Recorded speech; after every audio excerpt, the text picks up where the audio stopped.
Hello everyone, welcome. Myself Naufal. We are about to deal with the paper PPCS 186 Managing Stress. First things first, we must know what is stress. ഇതൊരു introductory video ആണ്. നമ്മളുടെ പേപ്പറിലേക്കുള്ള introductory video ആണ്. നമ്മളിവിടെ നോക്കുന്നത് എന്താണ് stress എന്നാണ് നോക്കുന്നത്. എന്നിട്ട് നമ്മുടെ പേപ്പറിന്റെ റെലവൻസ് എന്താണ്, നമ്മൾ എന്തിനാണ് ഇങ്ങനെ ഒരു പേപ്പർ പഠിക്കുന്നത് എന്നതൊക്കെയാണ് നമ്മൾ ഈ ഒരു വീഡിയോയിൽ നോക്കാൻ പോകുന്നത്. അപ്പൊ എന്താണ് സ്ട്രെസ്? നമുക്ക് വളരെ സുപരിചിതമായിട്ടുള്ള ഒരു വാക്കാണ് സ്ട്രെസ്. നമ്മളുടെ അക്കാഡമിക്സിലേക്കാണെങ്കിലും അല്ലെങ്കിൽ മറിച്ച് നമ്മുടെ ഡെയിലി ലൈഫിലേക്കാണെങ്കിലും സോഷ്യൽ ലൈഫിലേക്കാണെങ്കിലും നമുക്ക് വളരെ പരിചിതമായ ആളുകൾ ഉപയോഗിക്കുന്ന, ആളുകൾ അനുഭവിക്കുന്ന ഒരു പ്രവൃത്തി അല്ലെങ്കിൽ ഒരു കണ്ടീഷനാണ് സ്ട്രെസ് എന്ന് പറയുന്നത്. It's very common actually. അപ്പൊ എന്താണ് ഈ സ്ട്രെസ്? നമുക്ക് വളരെ സിമ്പിൾ ആയിട്ട് പറയുകയാണെങ്കിൽ സ്ട്രെസ്സിന് എങ്ങനെ പറയാം? It's A body alert system അല്ലെങ്കിൽ ഒരു എമർജൻസി അലേർട്ട് സിസ്റ്റം ആണെന്ന് പറയാം. നമുക്ക് പരിചിതമല്ലാത്ത സാഹചര്യത്തിലോ ഒരു ത്രെറ്റോ ഉണ്ടെന്നൊക്കെ ശരീരത്തിന് തോന്നുമ്പോൾ അല്ലെങ്കിൽ നമ്മുടെ ബ്രെയിന് തോന്നുമ്പോൾ ഇമ്മീഡിയറ്റ് ആയിട്ട് ഇതിന് റെസ്പോൺസ് കൊടുക്കും. ആ ഒരു അവസ്ഥയെ, ആ ഒരു സിറ്റുവേഷനെ അല്ലെങ്കിൽ ആ ഒരു കണ്ടീഷനെ പറയുന്ന പേരാണ് സ്ട്രെസ് എന്ന് പറയുന്നത്. ഇനി അതിന് കുറെ കൂടെ ഒരു ബ്രീഫ് അല്ലെങ്കിൽ കുറെ കൂടെ സിംപ്ലസ്റ്റ് ആയിട്ട് ഡെഫിനേഷൻ നോക്കുകയാണെങ്കിൽ നമുക്ക് സ്ട്രെസ്സിനെ എങ്ങനെ പറയാം? It is a response of our body towards any challenge or demand.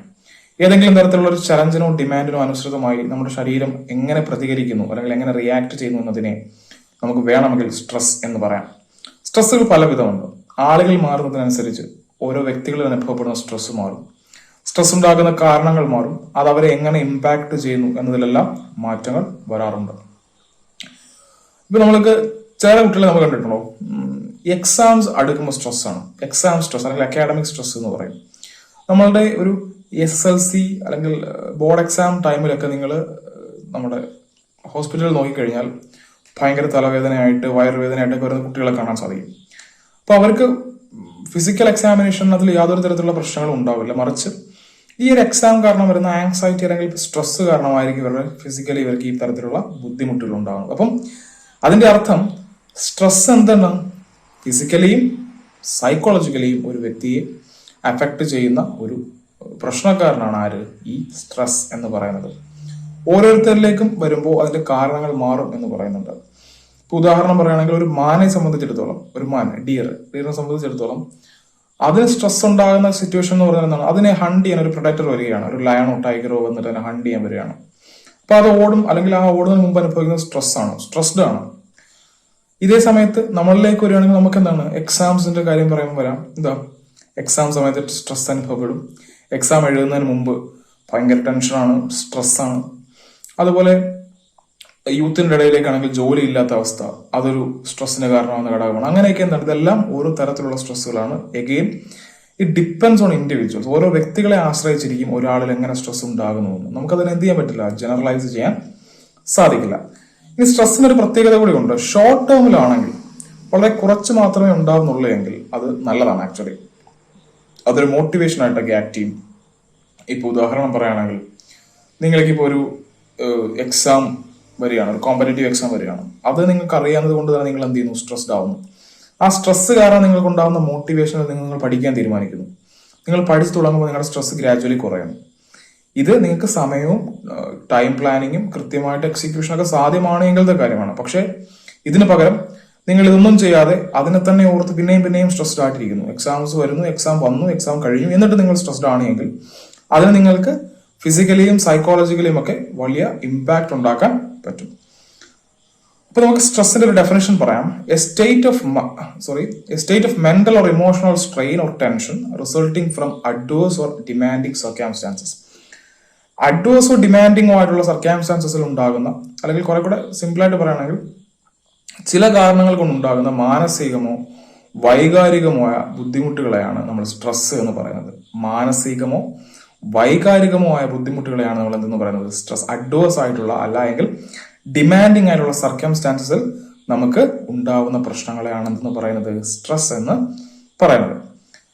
നമ്മളുടെ തലച്ചോറ് നമ്മളോട് സഹകരിക്കാത്ത അവസ്ഥ, നമുക്കിപ്പോൾ ജീവിതത്തിൽ ഒരു പ്രശ്നം വരുന്നു, അല്ലെങ്കിൽ ഒരു ഡിമാൻഡിങ് അല്ലെങ്കിൽ ചാലഞ്ചിങ് സിറ്റുവേഷൻ വരുന്നു, ഡീൽ വിത്ത് ഇറ്റ് എന്നതായിരിക്കും നമ്മളോട് ജീവിതം, ലൈഫ് പറയാൻ ഉദ്ദേശിക്കുന്നത്. പക്ഷെ നമ്മുടെ ബ്രെയിൻ എന്ത് ചെയ്യും, നോപ്പ്, ഞാൻ ചെയ്യില്ല എന്ന് പറഞ്ഞിട്ട് വേറെ എഗനസ്റ്റ് ആക്ഷൻ എടുക്കുമ്പോഴാണ് നമ്മൾ നിന്ന് സ്ട്രെസ്ഡ് ഔട്ട് ആകുന്നത്. അപ്പൊ നമ്മൾ പറഞ്ഞു, സ്ട്രെസ് നമ്മളെ പല രീതിയിൽ ബാധിക്കും. ഫിസിക്കലി എങ്ങനെയൊക്കെ ബാധിക്കും? ഫിസിക്കലി നമുക്ക് എന്ത് ചെയ്യും, എക്സോസ്റ്റഡ് ആവും, ബേൺ ഔട്ട് എന്നൊക്കെ പറയും, ബേൺ ഔട്ട് സിൻഡ്രോം ഒക്കെ പറയുന്നുണ്ട്. എക്സോസ്റ്റഡ് ആവും. അതുപോലെ നമുക്ക് ഫിസിക്കലി BP കൂടാം, ഹാർട്ട് റേറ്റ് കൂടാം, പൾസ് റേറ്റ് കൂടാം, റാപ്പിഡ് ബ്രീത്തിങ്ങിലേക്ക് പോകാം, സ്റ്റൊമക് ഡിസ്കംഫർട്ട് ഉണ്ടാകാം, അങ്ങനെ ലോങ് ടേം ഡിസീസസിന്റെ സാധ്യതകൾ കൂട്ടാം. ഇങ്ങനെ പല രീതിയിലുള്ള പ്രശ്നങ്ങൾ ശാരീരികമായിട്ട് എന്തുണ്ടാക്കുന്നുണ്ട്, ഈ സ്ട്രെസ് ഉണ്ടാക്കുന്നുണ്ട്. ഇനി സൈക്കോളജിക്കൽ പറയുകയാണെങ്കിലോ മാനസികമായിട്ട് പറയുകയാണെങ്കിലോ ഡിപ്രഷനിലേക്ക് എത്തിക്കാം, ആങ്സൈറ്റി ഉണ്ടാക്കാം, അതുമൂലം ഉണ്ടാകുന്ന മറ്റു പ്രശ്നങ്ങൾ ഉണ്ടാക്കാം, ഓവർ തിങ്ക്, ഇങ്ങനെ പറയുന്ന പല രീതിയിലുള്ള പ്രശ്നങ്ങൾ സൈക്കോളജിക്കലി സ്ട്രെസ് ഉണ്ടാക്കുന്നുണ്ട്. ഇവിടെയാണ് നമ്മൾക്ക് ഈ ഒരു പേപ്പറിന്റെ പ്രസക്തി നിൽക്കുന്നത്. സ്ട്രെസ് എന്താണെന്ന് നമ്മൾ മനസ്സിലാക്കി. സ്ട്രെസ് എന്ന് പറയുന്നത് വളരെ വലിയ പ്രശ്നക്കാരനാണ്, നമുക്കറിയാം. അങ്ങനെയാണെങ്കിൽ ഈ പ്രശ്നക്കാരനെ നമുക്ക് ഹാൻഡിൽ ചെയ്യണം. ഷുഡൻ ബി ഈ പ്രശ്നക്കാരനെ ഹാൻഡിൽ ചെയ്യണമെങ്കിൽ there should be certain strategies അല്ലെങ്കിൽ സർട്ടൻ ടെക്നിക്സ്. നമുക്ക് ഒരു പ്രശ്നമുണ്ടെങ്കിൽ അതിനെ പരിഹരിക്കാൻ ഒരു മാർഗം ഉണ്ടായിരിക്കണം. അതാണ് സ്ട്രെസ് മാനേജ്മെന്റ്. ഈ പേപ്പർ എന്ന് പറയുന്നത് തന്നെ എന്താണ്, മാനേജിങ് സ്ട്രെസ്. ഈ സ്ട്രെസ് എന്ന് പറയുന്ന പ്രശ്നക്കാരനെ എന്റെയും നിങ്ങളുടെയും ജീവിതത്തിൽ ഉറപ്പായിട്ടും വരാൻ ഏറ്റവും അധികം സാധ്യതയുള്ള ഈ ഒരു പ്രശ്നക്കാരനെ എങ്ങനെ നിങ്ങൾക്ക് ഹാൻഡിൽ ചെയ്യാം എന്നതാണ് ഈ പേപ്പർ കൊണ്ട് നമ്മൾ ഉദ്ദേശിക്കുന്നത്. അപ്പൊ എന്താണ് ഈ സ്ട്രെസ് മാനേജ്മെന്റ് എന്ന് പറഞ്ഞാൽ, the art of staying cool even when your brain is on fire. അതാണ് അതിന്റെ ഒരു ഫൺ ഡെഫിനേഷൻ എന്ന് പറയുന്നത്. എന്താണ്, നിങ്ങളുടെ തലച്ചോറ് ശിരസ് കത്തുന്ന അവസ്ഥയിലും നിങ്ങൾ is trying to remain calm അല്ലെങ്കിൽ ആസ് ക്വയറ്റ് ആസ് പോസിബിൾ. എന്നുവെച്ചാൽ നിങ്ങൾക്ക് അത്രമാത്രം പ്രശ്നങ്ങൾ ഉണ്ടെങ്കിലും നിങ്ങൾ എന്ത് ചെയ്യുന്നില്ല, അതിനെ നിങ്ങളെ എൻകൾപ്പ് ചെയ്യാൻ അനുവദിക്കുന്നില്ല, നിങ്ങളെ വിഴുങ്ങാൻ അനുവദിക്കുന്നില്ല. മറിച്ച് നിങ്ങളാണ് കൺട്രോളിൽ എന്ന ബോധ്യത്തിൽ നിങ്ങൾ എന്ത് ചെയ്യുന്നു, വളരെ ശാന്തമായിട്ട് അതിനെ ഡീൽ ചെയ്യാൻ ശ്രമിക്കുന്നുണ്ടെങ്കിൽ, അതിന് നിങ്ങൾക്ക് സാധിക്കുന്നുണ്ടെങ്കിൽ നിങ്ങൾ നന്നായിട്ട് സ്ട്രെസ് മാനേജ് ചെയ്യുന്നുണ്ട്. ഇനി എന്തിനാണ് നമ്മൾ സ്ട്രെസ് മാനേജ് ചെയ്യുന്നത്? സ്ട്രെസ് ഉണ്ടാവുന്നുണ്ട്, നമ്മുടെ കൺട്രോളിലുള്ള കാര്യമായിരിക്കണം എന്നില്ല. എല്ലായ്പ്പോഴും സ്ട്രെസ് ഉണ്ടാകുന്നത് നമുക്ക് നിയന്ത്രിക്കാൻ പറ്റണമെന്നില്ല. പക്ഷെ സ്ട്രെസ് കാരണം ഉണ്ടാകുന്ന പ്രത്യാഘാതങ്ങൾ നമുക്ക് എന്ത് ചെയ്യാൻ പറ്റും, ഒരു പരിധിവരെ നിയന്ത്രിക്കാൻ സാധിക്കും. എന്തിനാണെന്ന് ചോദിച്ചു കഴിഞ്ഞാൽ നമ്മുടെ മെന്റൽ ഹെൽത്ത് എന്ന് പറയുന്നത് വളരെ ഇമ്പോർട്ടന്റ് ആണ്. അത് ഏതെങ്കിലും തരത്തിൽ ഹനിക്കപ്പെട്ടാൽ എന്ത് ചെയ്യും, അത് നമ്മളുടെ സാരമായിട്ട് നമ്മളുടെ വ്യക്തി ജീവിതത്തിലും സാമൂഹിക ജീവിതത്തിലും എല്ലാം സാരമായിട്ട് ബാധിക്കും. അതുകൊണ്ട് തന്നെ എന്താണ്, നമുക്ക് നല്ലൊരു മെന്റൽ സ്റ്റേറ്റ് മെയിൻറ്റെയിൻ ചെയ്യുക എന്ന് പറയുന്നത് ഒരു അനിവാര്യതയാണ്. അതിനു വേണ്ടിയിട്ട് നമ്മൾ എന്ത് ചെയ്യണം, തീർച്ചയായിട്ടും സ്ട്രെസ് മാനേജ്മെന്റ് അറിയണം. പിന്നെ നിങ്ങൾ സ്ട്രെസ്ഡ് ആണെങ്കിൽ നിങ്ങൾക്ക് നന്നായിട്ട് പ്രൊഡക്റ്റീവായിട്ട് ഇരിക്കാൻ പറ്റില്ല, നിങ്ങളുടെ പെർഫോമൻസ് വീക്കനാവും. ഈ ഒരു മൊമെന്റിലൊക്കെ എന്താണ്, നിങ്ങളിപ്പോൾ ഒരു എംപ്ലോയി ആണെങ്കിൽ നിങ്ങൾ സ്ട്രെസ്ഡ് ആണ് എന്ന കാരണം കൊണ്ട് നിങ്ങൾക്ക് എന്ത് ചെയ്യാൻ പറ്റില്ല, പ്രൊഡക്റ്റീവ് ആവാൻ പറ്റില്ല. പക്ഷെ അതൊരു ജസ്റ്റിഫിക്കേഷൻ അല്ല. അവർക്ക് വേണ്ടുന്നത് നിങ്ങളിൽ നിന്ന് ഔട്ട്പുട്ട് ആണെങ്കിൽ നിങ്ങൾക്ക് എന്തെങ്കിലും കാരണം കൊണ്ട് കൊടുക്കാൻ പറ്റുന്നില്ല എങ്കിൽ യു ഷുഡ് ബി റീപ്ലേസ്ഡ്. നിങ്ങൾ എന്ത് ചെയ്യും, റിപ്ലേസ് ചെയ്യപ്പെടും. അപ്പൊ അവിടെ നിങ്ങൾക്ക് പ്രൊഡക്ടിവിറ്റി അല്ലെങ്കിൽ പെർഫോമൻസ് ഇല്ലാതെ ആവുന്നതും സ്ട്രെസ് കാരണമാണ്. അപ്പം ഈ ഒരു മൊമെന്റിലും നമുക്ക് എന്ത് വേണം, സ്ട്രെസ്സിനെ മാനേജ് ചെയ്യാൻ സാധിക്കണം. അതിന് നമുക്ക് സാധിക്കാൻ ആര് ഹെൽപ്പ് ചെയ്യും, സ്ട്രെസ് മാനേജ്മെന്റ് ടെക്നിക്കുകൾ ഹെൽപ്പ് ചെയ്യും. അപ്പം എന്നുവെച്ചാൽ സ്ട്രെസ് മാനേജ്മെന്റിന്റെ ഐഡിയ എന്ന് പറഞ്ഞാൽ നമ്മളുടെ ബോഡിയിൽ ഒരു ആന്റി വൈറസ് ഉള്ളത് പോലെയാണ്. ഈ വൈറസ് എന്ന് പറയുന്ന സ്ട്രെസ് ഉള്ളിലേക്ക് വരുമ്പോൾ അതിനെ പ്രതിരോധിക്കാൻ നമ്മളുടെ ഉള്ളിൽ ഉണ്ടാക്കിയെടുക്കുന്ന ഒരു മെക്കാനിസത്തെയാണ് നമ്മൾ സ്ട്രെസ് മാനേജ്മെന്റിൽ ഉദ്ദേശിക്കുന്നത്. ഈ പേപ്പർ എന്ന് പറയുന്നത്, മാനേജിങ് സ്ട്രെസ് എന്ന് പറയുന്ന ഈ ഒരു പേപ്പർ 2 ബ്ലോക്കുകളായിട്ട് ഡിവൈഡ് ചെയ്യുന്നുണ്ട്. ആദ്യത്തെ ബ്ലോക്ക് എന്ന് പറഞ്ഞാൽ അണ്ടർസ്റ്റാൻഡിങ് സ്ട്രെസ്. അതൊരു ഇൻട്രൊഡക്ഷൻ ആണ്, സ്ട്രെസ് ആൻഡ് ഇൻട്രൊഡക്ഷൻ എന്നാണ്. എന്തെല്ലാം വരുന്നുണ്ട് ഇവിടെ, നമ്മൾ സ്ട്രെസ് എന്താണെന്നും എങ്ങനെയാണെന്നും ഏതെല്ലാം ഉണ്ട് എന്നും ഈ വക കാര്യങ്ങളാണ് എന്ത് ചെയ്യുന്നത് ആദ്യത്തെ ബ്ലോക്കിൽ നോക്കുന്നത്. ഈ ആദ്യത്തെ ബ്ലോക്കിൽ 4 യൂണിറ്റുകളാണ് വരുന്നത്.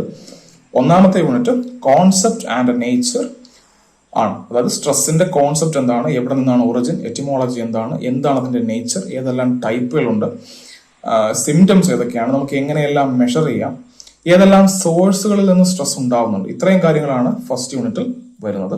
നമ്മൾ ഇതിനെല്ലാം തീർച്ചയായിട്ടും കൃത്യമായി ചർച്ച ചെയ്ത് പോകും. രണ്ടാമത്തേത് മോഡൽസ് ഓഫ് സ്ട്രെസ് ആണ്. പല മോഡലുകളുണ്ട്, നമുക്ക് അതിനകത്തിൽ പല മോഡലുകൾ പറയുന്നുണ്ട്.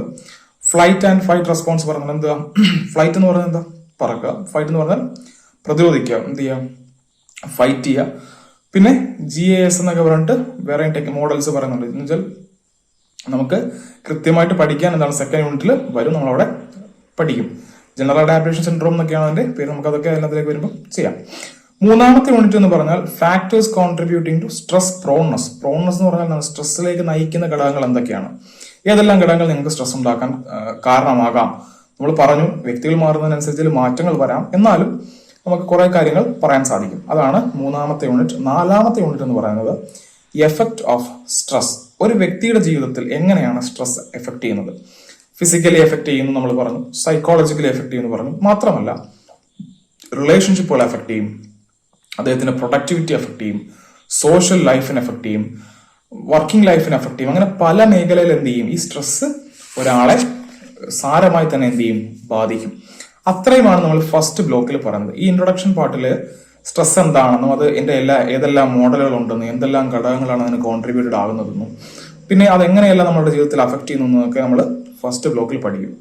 ഇത് നമ്മൾ എന്താണ് ആ ഫസ്റ്റ് ബ്ലോക്കിൽ എന്താണ് സ്ട്രെസ് എന്നും എന്താണ് ഈ പ്രശ്നക്കാരന്റെ സ്വഭാവമെന്നും ഇത് എന്തെല്ലാം പ്രശ്നങ്ങൾ ഉണ്ടാക്കുമെന്നും എത്രത്തോളം നമ്മുടെ ജീവിതത്തെ ബാധിക്കുമെന്നും എല്ലാം നമ്മൾ മനസ്സിലാക്കിയതിനു ശേഷം ഈ പ്രശ്നത്തെ പൂർണ്ണമായി മനസ്സിലാക്കി ഐഡന്റിഫൈ ചെയ്ത് കഴിയുമ്പോൾ നമ്മൾ രണ്ടാമത്തെ ബ്ലോക്കിലേക്ക് കടക്കും. അവിടെയാണ് സ്ട്രെസ് മാനേജ്മെന്റ്. രണ്ടാമത്തെ ബ്ലോക്കാണ് സ്ട്രെസ് മാനേജ്മെന്റ്. എങ്ങനെ നമുക്ക് ഈ പ്രശ്നക്കാരനെ ഹാൻഡിൽ ചെയ്യാം. അവിടെയാണ് നമ്മൾ എന്ത് ചെയ്യുന്നത്, മാനേജ്മെന്റ് ടെക്നിക്കുകൾ പഠിക്കുന്നത്. അതിലും നമുക്ക് 4 യൂണിറ്റുകൾ കാണാം. 5ാമത്തെ യൂണിറ്റ് എന്ന് പറയുന്നത് കോപ്പിംഗ് ആണ്. കോപ്പിംഗ് എന്ന് പറയുന്നത് എന്താണ്, സ്ട്രെസ്സിനെ നിങ്ങൾക്ക് എന്ത് ചെയ്യാൻ പറ്റും, നിയന്ത്രിക്കാം. അല്ലെങ്കിൽ നിങ്ങൾ എന്ത് ചെയ്താലും എന്ത് പ്രവൃത്തിയാണോ ചെയ്യുന്നത് with the intention of managing stress manage ചെയ്യുക, അല്ലെങ്കിൽ സ്ട്രെസ്സിനെ കൺട്രോൾ ചെയ്യുക, അല്ലെങ്കിൽ അതിന്റെ ഇമ്പാക്ട് കുറയ്ക്കുക എന്ന ഉദ്ദേശത്തോടു കൂടി എന്ത് പ്രവൃത്തി ചെയ്താലും അതിനെ കോപ്പിംഗ് എന്ന് പറയാൻ സാധിക്കും. പലതരത്തിലുള്ള കോപ്പിംഗ് മെക്കാനിസംസ് ഉണ്ട്. വ്യക്തികൾ മാറുന്നതിനനുസരിച്ച് കോപ്പിംഗ് മെക്കാനിസംസും മാറും. ഇനി ഫോളോവിങ് 5 കഴിഞ്ഞിട്ട് 6, 7, 8 യൂണിറ്റ് 6, 7 and 8 എന്ന് പറയുന്നത് സ്ട്രെസ് മാനേജ്മെന്റ് ടെക്നിക്സ് 1, 2, 3 ആണ്. ഫോളോയിങ് റെസ്പെക്റ്റീവ് ആയിട്ട് പോകും. സ്ട്രെസ് മാനേജ്മെന്റ് ടെക്നിക്സ് 1 എന്ന് പറയുന്നത് യൂണിറ്റ് 6 ആണ്. സ്ട്രെസ് മാനേജ്മെന്റ് ടെക്നിക്സ് 2 എന്ന് പറയുന്നത് യൂണിറ്റ് 7 ആണ്. സ്ട്രെസ് മാനേജ്മെന്റ് ടെക്നിക്സ് 3 എന്ന് പറയുന്നത് യൂണിറ്റ് 8 ആണ്. ഈ 3 യൂണിറ്റുകളിലും പലതരത്തിലുള്ള സ്ട്രെസ് മാനേജ്മെന്റ് ടെക്നിക്കുകൾ നമ്മൾ പറയും. Including yoga, relaxation, breathing exercise, കുറെ കൂടെ അഡ്വാൻസ്ഡ് ആയിട്ടുള്ള കോഗ്നിറ്റീവ് റീസ്ട്രക്ചറിങ്, പിന്നെ mindfulness, bio feedback, time management, planning, അങ്ങനെ പറഞ്ഞിട്ട് കുറെ കാര്യങ്ങൾ, കുറെ മാനേജ്മെന്റ് ടെക്നിക്കുകളെ പറ്റി പറയും. അപ്പൊ എങ്ങനെ നമുക്ക് സ്ട്രെസ് ഉണ്ടായാൽ അതിനെ മാനേജ് ചെയ്യാമെന്ന് നമ്മൾ രണ്ടാമത്തെ ബ്ലോക്കിൽ പഠിക്കും. ഇത്രയുമാണ് നമ്മളുടെ പേപ്പറിൽ വരുന്ന കാര്യങ്ങൾ. അപ്പൊ ഈ ഒരു പേപ്പർ പഠിക്കുന്നതിലൂടെ നമ്മൾക്ക് എപ്പോഴെങ്കിലും ഉണ്ടാകാൻ പോകുന്ന സ്ട്രെസ്സിനെ നമുക്ക് മനസ്സിലാക്കാനും ഐഡന്റിഫൈ ചെയ്യാനും അതിനോടൊപ്പം ഈ പ്രശ്നക്കാരനെ കൃത്യമായി ഹാൻഡിൽ ചെയ്യാനും നമുക്ക് സാധിക്കും. അങ്ങനെ സാധിക്കണം എന്നത് തന്നെയാണ് ഈ പേപ്പറിന്റെ ഇന്റൻഷനും. ഇനി അതിനോടൊപ്പം നമുക്ക് എന്ത് ചെയ്യാൻ പറ്റും, മറ്റൊരാൾക്ക് സജസ്റ്റ് ചെയ്യാൻ പറ്റും. നിങ്ങൾക്ക് യൂണിറ്റുകളിൽ പല എക്സാമ്പിൾസ് കാണാൻ സാധിക്കും. അങ്ങനെ സജസ്റ്റ് ചെയ്യുന്ന ഫ്രണ്ട്സ് ഒക്കെയുള്ള എക്സാമ്പിൾസ് നിങ്ങൾക്ക് കാണാൻ സാധിക്കും. ഇപ്പൊ നിങ്ങളുടെ സുഹൃത്ത് വലയത്തിലോ അല്ലെങ്കിൽ നിങ്ങളുടെ കൊളീഗ്സിലോ ആർക്കെങ്കിലും ഇത്തരത്തിലുള്ള പ്രശ്നങ്ങൾ ഉണ്ടാകുന്നുണ്ട് എങ്കിൽ you can suggest some techniques. നിങ്ങൾക്ക് ആ സ്ട്രെസ്സിനെ ഓവർകം ചെയ്യാനുള്ള ടെക്നിക്കുകൾ സജസ്റ്റ് ചെയ്യാൻ സാധിക്കും. അപ്പൊ ഇതെല്ലാമാണ് നമ്മൾ ഈ ഒരു പേപ്പറിൽ നോക്കുന്നത്. നമുക്കിതെല്ലാം കൃത്യമായി പഠിക്കാൻ സാധിക്കും. നമ്മൾ ഇതെല്ലാം കൃത്യമായി തന്നെ എന്ത് ചെയ്യുന്നുണ്ട്, വരുന്ന വീഡിയോസിൽ ഡിസ്കസ് ചെയ്യുന്നതാണ്. സോ ഇതാണ് ഈ ഒരു പേപ്പറിന്റെ ഇൻട്രൊഡക്ഷൻ എന്ന് പറയുന്നത്. I wish you all A happy learning. Thank you.